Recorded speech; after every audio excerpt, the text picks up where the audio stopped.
குரங்கின் குமிழி பிரச்சனை. ஒருமுறை கிக்கில் காட்டில் கொடிகள் ஊசலாடும் காலையில் மோமோ குரங்கு கூடுதல் ஆற்றலை உணர்ந்தது. அவர் தனது வயிற்றை கீறி ஒரு கிளையிலிருந்து 3 பின்னோக்கிச் சுழற்றி கத்தினார். நான் ஒரு நல்ல குரங்கைப் போல் கைகளை கழுவப் போகிறேன்.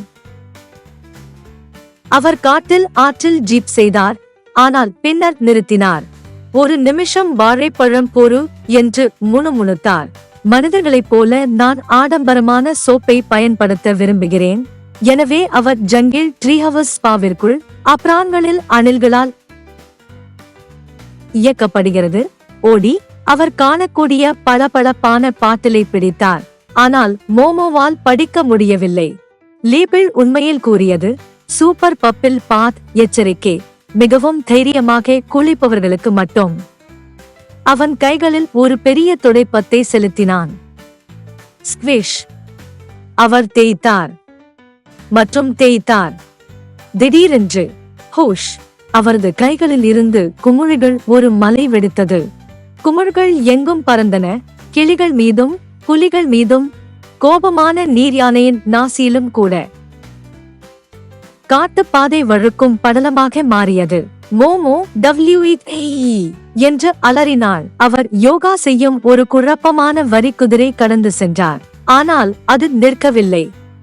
பலூன் போன்ற ராட்சத குமிழியில் ஒட்டிக்கொண்டு மோமோ காற்றில் மிதக்கும் வரை குமிழ்கள் மேலும் மேலும் உயர்ந்தன. உதவி என்று கத்தினான். நான் குரங்கு பறக்கிறேன். ஒட்டகச் சிவிங்கி அவருக்கு ஒரு இலையை கொடுத்தது. ஒரு காண்டாமிருகம் ஒரு கரண்டியால் குமிழியை பாப் செய்ய முயன்றது. ஒரு புத்திசாலி ஆந்தை பறந்து வந்து கத்தியது. நீங்கள் லேபிளை படித்தீர்களா? மோமோ கண் சிமிட்டினார். லேபிள் என்றால் என்னவென்று கூட எனக்கு தெரியாது. அப்போதுதான் குமிழி அசைந்தது, தள்ளாடியது. மேலும் பாம். மோமோ கீழே இன்னும் அதிகமான குமிழி குளியல் தொட்டியில் விழுந்தது. ஸ்பிளாஷ். இப்போது அவன் ஒரு குரங்கு நுரை அரக்கனாக இருந்தான். நடக்கிற மேகத்தைப் போல தோன்றி வெளியே ஏறினான். காட்டு விலங்குகள் வெறுத்து பார்த்தன. அமைதி. பிறகு கிளி வெடித்தது. அப்போது புலி சிரித்தது. பின்னர் நீர்யானை தும்மியது மற்றும் அவரது மூக்கில் இருந்து குமிழிகளை வெடித்தது. சிறிது நேரத்தில் காடு முழுவதும் சிரித்தது. வெறித்தனமான முதலை கூட சிரித்தது.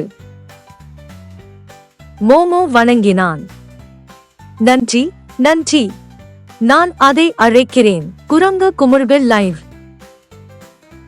அன்று முதல் மோமோ கிகில் ஜங்கிளின் அதிகாரப்பூர்வ பப்பிள் என்டர்டெய்னர் ஆனார்.